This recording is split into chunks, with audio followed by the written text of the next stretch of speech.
CLNS Media Network's Patriots Postgame Show. I am MikeNice alongside Marvin, Ezhan. Patriots get back in the win column after the 2-game losing streak. They defeat the Miami Dolphins in New England 38-7. Big win, in my opinion. You know, if you follow me on Twitter, I tweeted out and said, this is a must-win game. I know it's only week 4. Absolutely. I know it's very early in the season, but the way the Patriots have been playing, on top of the fact that the Dolphins were leading the division, must-win game, and the Patriots came out and played in dominant fashion, got the win 38-7. Dominant fashion in all facets of the game, Mike. Offense, defense, special team. That's what you like to see. A statement game here, beating this team 38-7. You know, they could have eased on the brakes in the second half. They didn't. They came out firing. Great game from, you know, all aboard. Everyone had a pretty good game. Starting off with the captain, of course, Tom Brady. 23 for 35, 274 yards, 3 touchdowns. He did throw 2 interceptions, though, in this game. Sony Michel, this was his breakout game. I've been telling you guys for a while now. Sony Michel, you know, give him a couple of weeks and he'll start to ball. Sony Michel, 25 carries, Mike. He passed 100 yards. And he got a touchdown. What did you see from Sony Michel today? I loved it. I loved what Sony Michel brought to the game. Obviously, you can tell from the beginning they didn't want to waste any time getting him the ball and start to feed him early. And, you know, sometimes that's what you got to do. Feed a guy, get him going early, and, you know, let the defense start to really have their mind set on, okay, now we got to stop the run. And then you possibly have Brady take over and start doing his thing. But Sony Michel played great. And the combination, I know we're probably going to get into this a little more throughout the show, but the combination of Sony Michel and James White, the Patriots might have something here. You know, obviously they've had a lot of guys in and out of the rotation, guys getting hurt. You know, Burkhead's out the picture now, Jeremy Hill's out the picture now, but they might have found the tandem of White and Michel to kind of carry them with the things they're able to do. Let's talk about it. All right, let's get right into it. Michel, White. I think the reason why it works, Mike, is now you got 2 guys that know they're going to be in the game. So now they're in a rhythm. You know, when you take guys out in and out, you got Burkhead coming and you got Barney, you have all these different running backs. It can mess up your rhythm. Now you have a solid 1-2 punch. White, and you have Michel. And what I like to see is they didn't just use White on passing situations. They use White as a runner too. So now you can't just key on, okay, when White's in the game, it's definitely going to be a pass situation. We didn't see Michel much in the passing game, but that's something he has in his bag as well. That'll be very good for Brady. So this White and Michel tandem, this 1-2 punch, now that they know that their role is solidified, obviously it sucks that Burkhead is on IR. He could come back later on in the season. But right now, these 2, White and Michel, that's what's going to get this offense moving. You know, Michel, in those first down runs, he was actually moving the chains. You know, it was getting to the 2nd and 6, 2nd and 7, you know, making it a lot easier for this offense. So I loved what I saw from him. And this is not a bad Miami's defense. You know, the front there, you got guys like Wake out there, and White and Michel were making them look pretty silly with the cuts in this. So I really liked what I saw for those running backs. Yeah, and I mean, again, we're giving Sony Michel a lot of praise here. You know, still early in his career, first couple of games in, great game. But James White, this is a guy who I said throughout the preseason, I felt that he was going to take upon a larger role this year. Obviously, yes, Burkhead was back. You know, you figured Jeremy Hill would be in the mix. You figured Sony Michel would be in the mix. But James White is a guy who I felt, you know, he's paid his dues for a lot of years on this Patriots team. You know, never really considered the number 1 option a lot of years at running back. But this year I finally felt like, you know, I knew Brady had that trust with him, but this year it was going to definitely put on center stage, and James White would have the opportunity. And if you look at his stats today, another solid game, not only in the running game where he had 8 carries, 44 yards and a touchdown, but passing. You know, Brady's favorite target out there, 10 targets, 8 receptions, 68 yards and a touchdown. Brady loves James White. That's his guy. You know, that's his guy. Before, I think we, you know, the 2 guys that you thought Brady loved to pass the ball to, obviously Gronkowski, Edelman. I think James White, he's creeping. The way the season's progressing, he's creeping up in that totem pole. He's there. He's definitely there as, okay, who's Brady's favorite 3 receivers? White, Edelman, and Gronk. Obviously, you know, you got the other options there, Dorsett, Hogan, Josh Gordon, we'll get into him, making his first appearance. Cordell Patterson's there as well. But James White is definitely, probably the number 3 guy in terms of Brady's favorite targets out there for sure. Yeah, so let's talk about the other receivers out there. We mentioned the 2 tandems of White and Michelle. Dorsett, he was second in receptions, 4 receptions, 55 yards, and a touchdown. This was a bit of a bounce back game for Dorsett. Struggled mightily last week against the Lions. This week he still has those drops. Feel like you don't get 1 or 2 drops from Michelle in the game, but Brady's still looking for him, and he had an amazing touchdown catch in the right corner, which was dope to see. That's going to be a play we're going to see a lot from Dorsett. Brady believes in Dorsett. I don't know what's going on in practice and stuff, but he looks for Dorsett in those moments. He's been looking at Dorsett more than he's looked at Hogan throughout these 4 games so far. Dorsett has been that guy for him, and he's balled out. Cordell Patterson, another guy.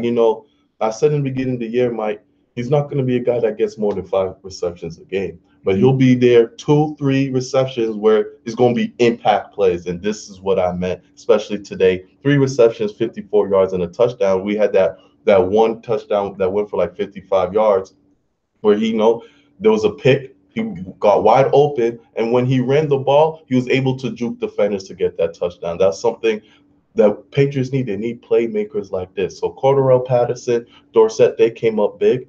And I know there's a question that we have on YouTube right now. Make sure you let us know, ask us questions, talk to us about the games.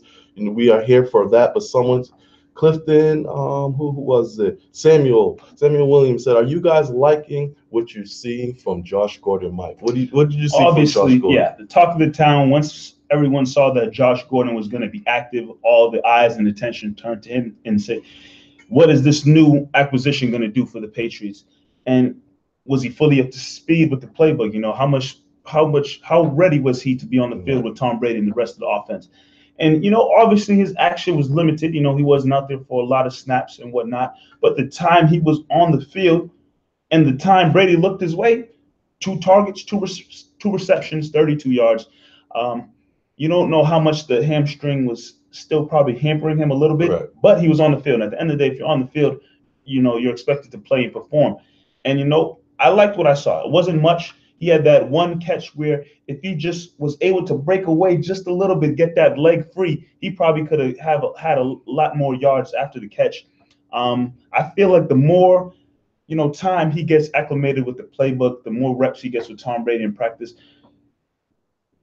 we're looking at a guy who can have a solid rest of the season with the Patriots. I'm talking about lining up him, Gronk, Edelman on the field, and letting Brady go to work. This is a guy who, like I said, if you watched our Patriots Roundtable show that we do as well, this is a guy who, yes, he's had a questionable career, whatnot, things happening with him, but he's out of the Cleveland Browns organization. Now he's with the Patriots, elite top flight organization. He should be more locked in than he ever has been in his career, and he should be able to produce with that happening. I mean, both catches that he had, he broke tackles. He was fighting for the extra yardage, which is great to see. Slowly, maturely, Mike, this offense starts to look a little better. Now you see what you have with the running backs. You like that. Tomorrow, Edelman comes back in. So you got Edelman back here. Dorsett, he's been better than he was last year, right? Sure, been better, and he's been formidable. So you have Dorsett, adding Josh Gordon, that potential's crazy. We know what you're going to get from Gronk. Add Edelman in. And Hogan, even though we haven't been saying much about Hogan, he's been, like someone said in the comments, invisible. You have all these weapons. When Hogan's invisible, that's when he's the best. Yeah. That's when those random plays happen where Hogan gets 30-yard reception out of nowhere. Like, where did this guy come from? That's when he's at his best. So now this offense is going to really start picking up. Brady was feeling himself a little. It looked more like Brady this game. It looked a lot more comfortable, yeah. A lot more comfortable. I'm a little worried about Brady, though, when he's getting pressured now. Usually when Brady gets pressured, he'll throw the ball away. He'll find a way to make the right play. Lately, when he's been getting pressured, those balls he's been throwing to double coverage. He's been trying to force things in. That right there's been a little concerning for me watching the games these past couple weeks with Tom Brady. Yeah, obviously, I think a combination of Brady looking a little bit uncomfortable and a combination of just the whole overall team's play has been off. You know, as the game's going, hopefully this is the game right here that really kickstarts things. You know, again, we get Edelman back. Edelman could possibly will be a huge piece of this offense when he's back for Tom Brady. Right. And like I said, you put up 38 points today. Hopefully this kickstarts, you know, the offense moving forward. I know there's one area of the offense that we wanted to touch upon, something that you always brought up a couple of times during the game. And if you guys were watching, please let us know this as well. Josh McDaniels play calling. I know this sounds crazy. Right. They won the game, 38 points. But there just seems to be, and you said it a couple of times, you know, but today I really examined it, took note of it. Patriots get the ball, first down, all right, whatever. Second down, they always seem to decide, no matter what it is, where they at, they must run the ball second down. And, you know, sometimes you may get something. Sometimes you probably won't get anything. Second down, and then it gets to 3rd and 10 or 3rd and 9. Right. And then Brady's put in a position where it's 3rd down and somewhat long, and he has to trying to get a first down because you don't want to get the 4th down and punt it. So Brady's going down the field. One of the times that happened, Brady ended up getting picked off. So that area of the game that pisses you off so much. It drives me nuts. It drives me nuts.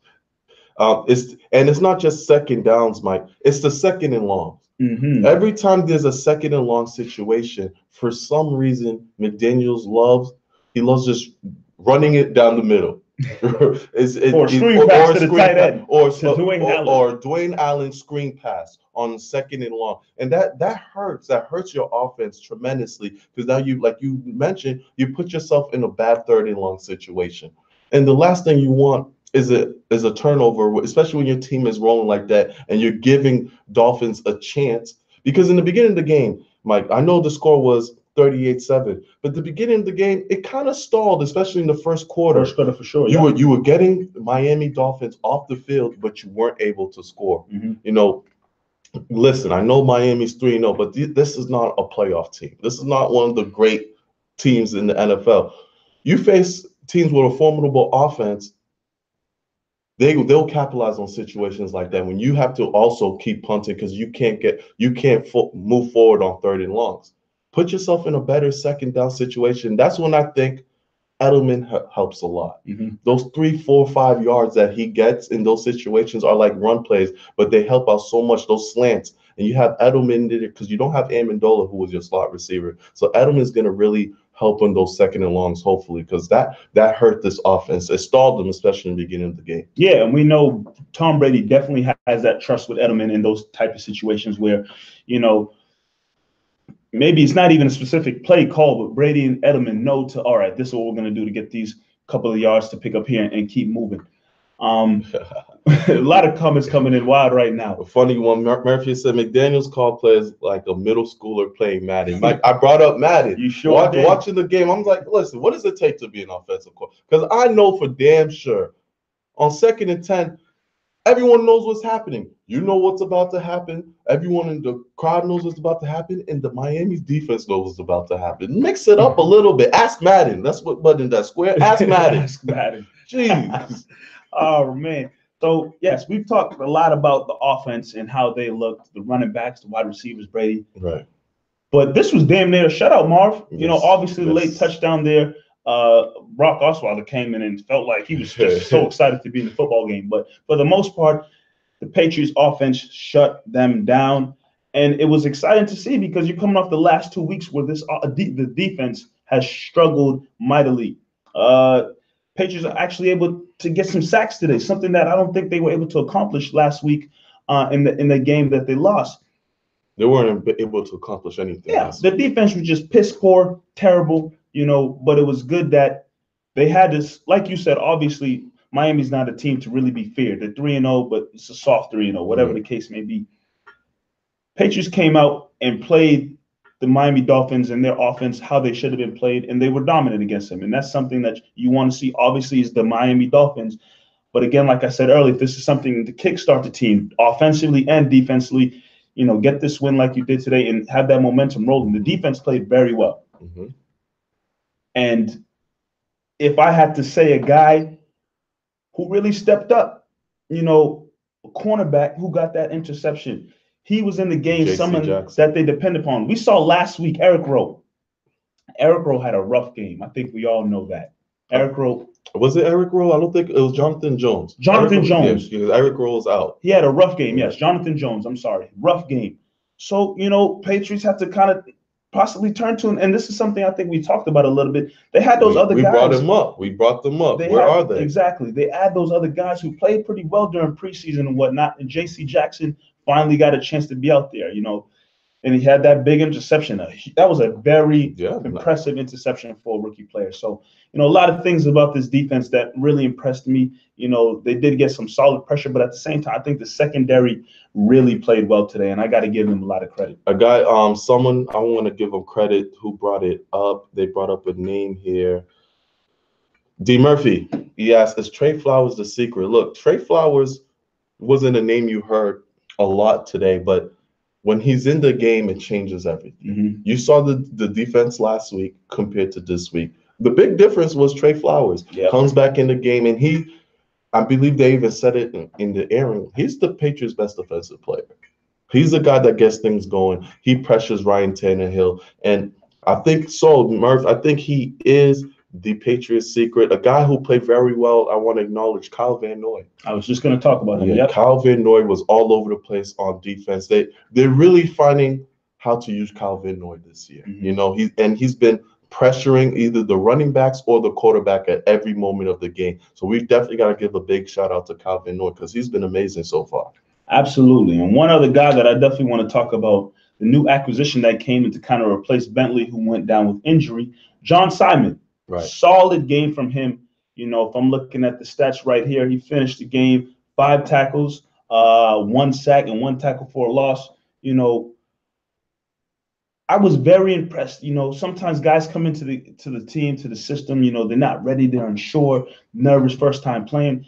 And he looked very well out there. Obviously, we had big expectations for Bentley. He looked great throughout the preseason and whatnot.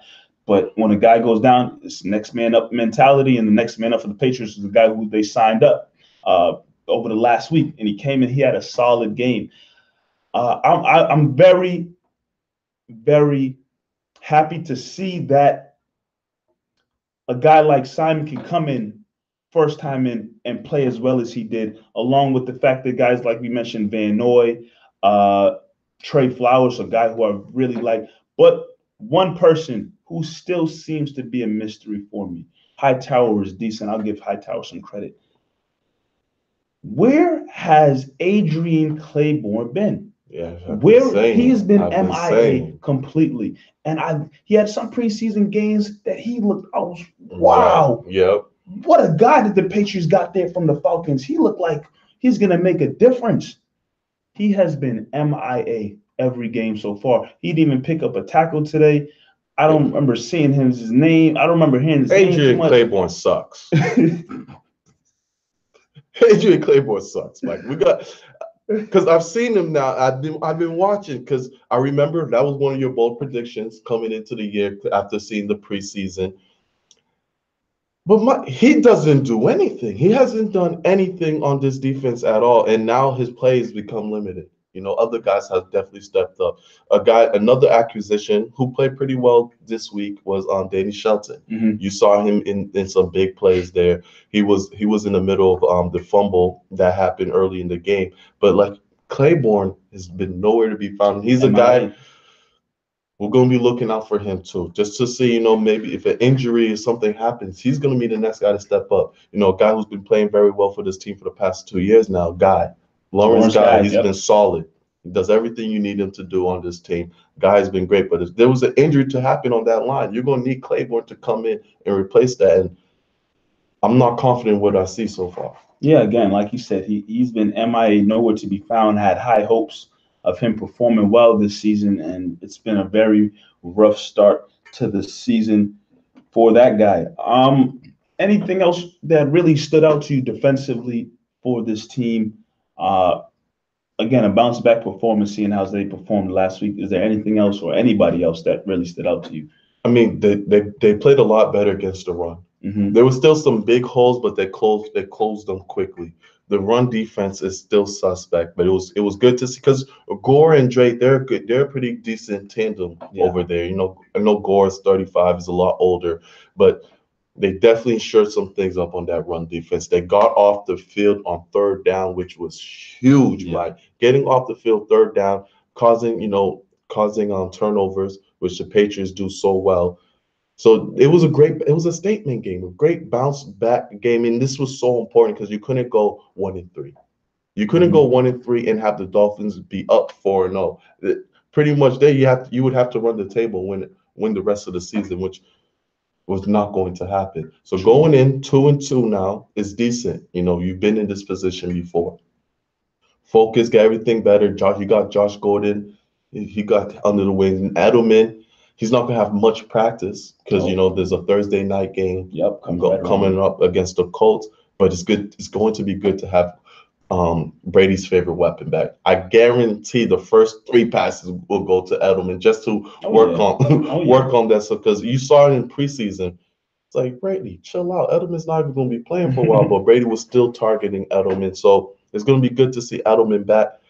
But like you were talking about with the defense, it was a solid bounce back game for them. Yeah, I'm happy for them. And, I think that moving into that Thursday night game that they have against the Colts, it's another game, another opportunity where you're facing a team that is not super elite offensively. Yes, Andrew Luck is back, but I don't think that team has really shown much offensively to really be a powerhouse or somebody to worry about. And I think with a game like that, the Patriots have another chance to, come out and possibly be dominant and establish their defense even better than they have these first couple of games. Another home game. Right back at Gillette Stadium.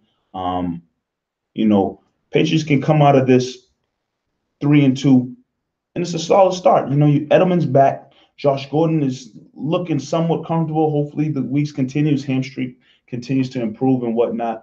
But for all the people out there, possibly worried about the Patriots after these first couple of games, as they should have been, it was warranted. The worry was warranted. That's why I said coming into this game, I felt like it was a must. Depending on how this game went today against Miami in New England would determine how worried I was about the Patriots. Right. If they came out and lost this game, played bad, played anything similar to the last 2 weeks, I think worry about the outlook on the season would be warranted in the thought that, is this team even good enough to get to the wild card or make the playoffs or anything like that? I think if they had a terrible performance 3 weeks in a row, that's when that's when it'd be time to really worry. But again, like I thought all along, I figured the Patriots would come out, bounce back at home, play well against the Dolphins, and they did. So, this is where they were last year, 2-2 to start the year. Right. And then I think they went 11-1 the rest of the way or something like that. So this could be a start. Again, getting Edelman back, we'll see how it unfolds. But I like that they had a game like this to really get the ball rolling for them. Definitely. Next week against the Indianapolis Colts, let's look into that game. Colts, they've been slow. They've been on a slow start. Luck doesn't look the same yet. I know right now, I believe they're in an overtime game against who are they facing? Against Houston. But Luck hasn't looked great. He's still working himself in. This is a team where now that you have momentum facing Miami, Indianapolis is go. You've had success against this team ever since Andrew Luck's been there. You've been beating him up. I would like to see more packages where you're blitzing. You got Chung back in the game. They used Chung before Chung got hurt. The first 2 games, they were using Chung all over the place, on safety blitz and stuff. I didn't see much of that this week. I'd love to see more of that. Flores, he's had a good week, he's had a bad week. He's had a good week, he had a bad week. Up and down. Yep. So that's how the season's been so far. Really working some things on the Thursday night, short rest. Yep. Short rest. You get right back into it. You should hop on this game, especially Colts tired, overtime game coming into New England on a Thursday. This should be another similar game to this where you beat them by over maybe 14 points. True. I hear that 100%. Question for you and question for some of you guys out there as well. Patriots got a solid lead. Solid lead. They were up big time, up by 30 points. Knowing that you have a Thursday night game right around the corner, short week, short time to practice, you have to be out there Thursday night to play another football game. Should Belichick have taken out his starters, knowing that you're up big and you have to play in just a couple days coming up? Was it the wrong decision to keep those guys out there? Listen, most of the time, 90% of the time, I would have been like, all right, by the 9-minute mark of the fourth, they should have been out. And yeah, by the 9-minute mark, you can make that argument they should have been out. But Mike, like I said, this was a statement game. Your team was losing it. They were losing their identity. You want them out there really pounding it in there. It's like, okay, this is what we did for 4 quarters, 60 minutes of the game. We were out there and we gave it our all. This is who we are. We are the New England Patriots. You're not going to come here and think just because we fell off a little bit. So most cases, yes, get them all out of here. But I think this might have been more of a psychological thing. Really getting the team ready to focus. Obviously, Brady got hit. Sure did. Brady got hit, and it's like, whoa. Threw a late pick too. Yeah, it's like, whoa, man. That you gotta be careful. When with Brady, he's not 21, he's 41. Mm-hmm. So with him, you gotta be extra careful and get him out the game when you can, especially big league like that. Yeah, I mean, it was just a thought going through my mind because obviously, again, Thursday night game coming up. Brady got popped. You had the big lead. Should these guys be in? But that's just how the Patriots play. They don't take guys out, late in games, no matter how big the score is. They usually once they have the foot down on the gas pedal, they never take it off.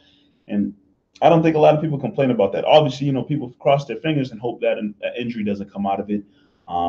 Patriots have gotten lucky, I guess, with a lot of these games where they have a lead and nothing happens. But that's just how they are. I forget where I heard it, but Brewski did admit, especially during that 2007 season, no, we were running up the score on purpose. We wanted teams to know that this is what we're going to do for 60 minutes. We're going to run up the score on you guys. If you hate it, stop us. So that's their mentality. They don't give a damn. Okay, let's ease the brakes. None of that. It's go full force. If that's how they've been doing it, who am I to say to stop? I like it. They've been successful this far.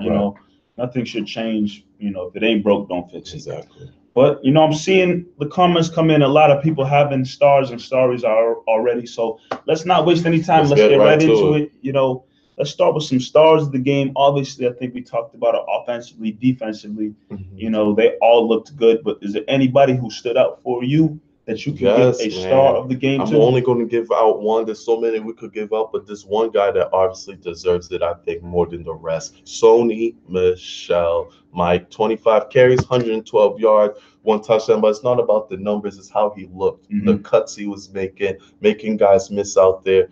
And you watch the game, Sony and James White, they look the same at times. They got the 26, 28. It was very confusing to see who was the person to score. They both looked great. Mm-hmm. Sony Michel's obviously more, inside the tackle, a little more stronger, a little more force in there. He looked really good out there. Sony Michel was the key to this victory. I give him the star of the game. And I'm going to have to give one right to his tag team partner today, and that is James White. Solid game for him. 8 carries, 44 yards and a touchdown. Then he got busy in the passing game as well with 8 receptions, 68 yards and a touchdown. Like I said at the beginning of the show, the Patriots probably found something here. They have a good combination of a guy who can go in between the tackles and then a guy who can catch the ball on the outside and pick up yards. They call him Sweet Feet for a reason. He got the speed and the burst as soon as he gets some open field in front of him. I really like what I saw to James White, a guy who I've always felt is going to have a big kind of breakout season this year. And I'm happy that, it worked out well in terms of Sony Michel finally getting a big game under his belt, and then James White just looking like a guy who Brady can continue to depend on and giving Brady more options again. You don't want to just see it force-fed to Gronk. You don't want to see it force-fed to Edelman when he comes back. And Gronk, that's a guy who we didn't even talk about it. Once you brought him up. Let's pause real quick on the stars. If you got the stars, send them in. Marv just gave his star. I gave mine. But let's pause before we get to the stars. Rob Gronkowski's looked average. Human. He's looks human. He's not the robot that we thought he was. He's looking like just another tight end out there.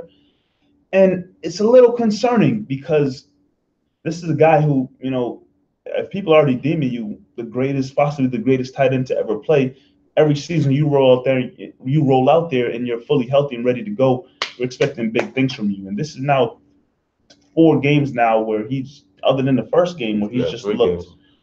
The teams have figured out a way to defend him. They've put in different packages. The double team is really affecting them, and hopefully when you add in the Josh Gordon and Edelman in there, Gronk will get more releases out there. But yeah, he hasn't looked great, and now Gronk was questionable to return in this game. He had an ankle injury.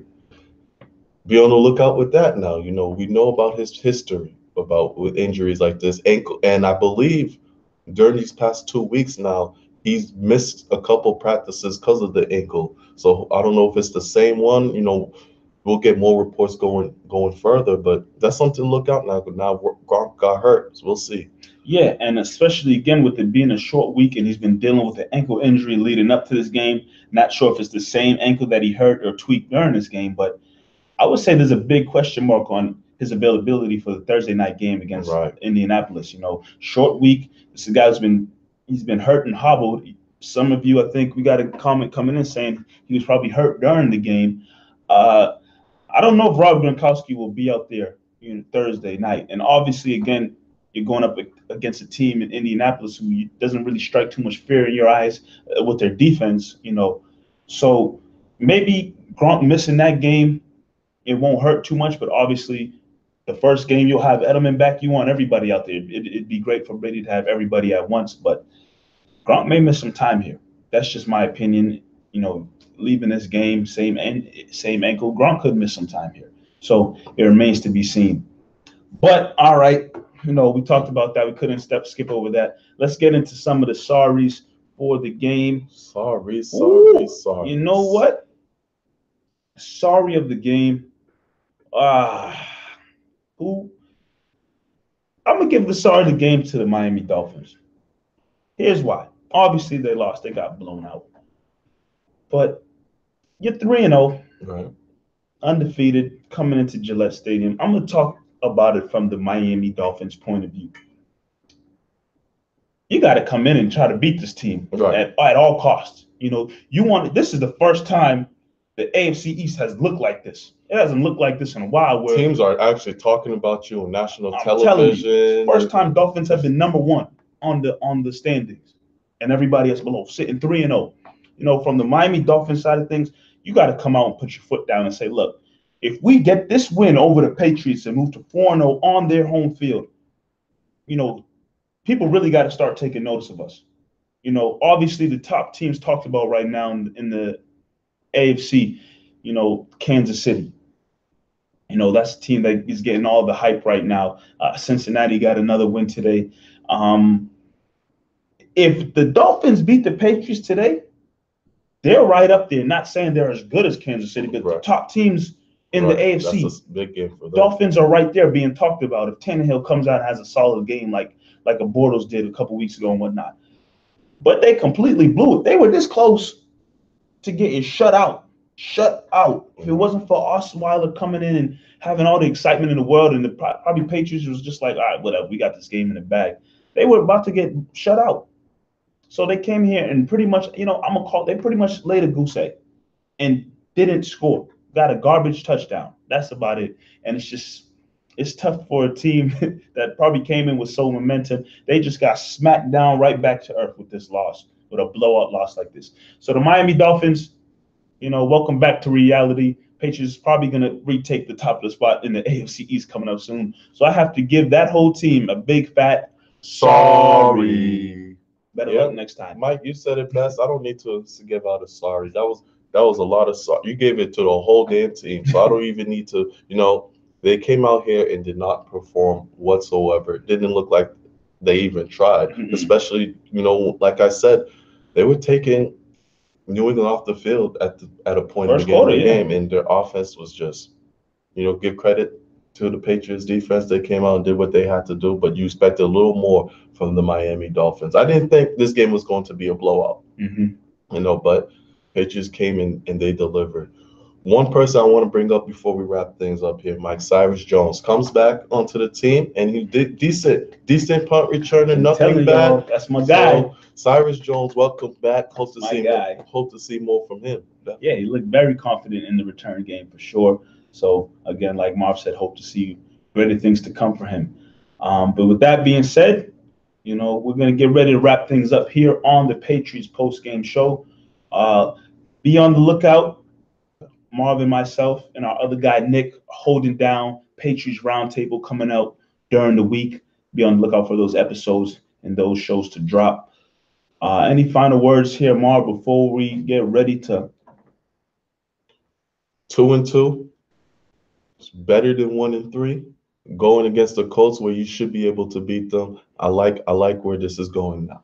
Yeah, hopefully they got momentum rolling off of this dominant performance against the Miami Dolphins in this game this afternoon. With that being said, for Marvin Ezhan, I am Mike Molyneaux. This has been the New England Patriots Postgame Show powered by CLNS Media Network. We will see you guys Thursday night. Thursday night football. See you there. We'll be there.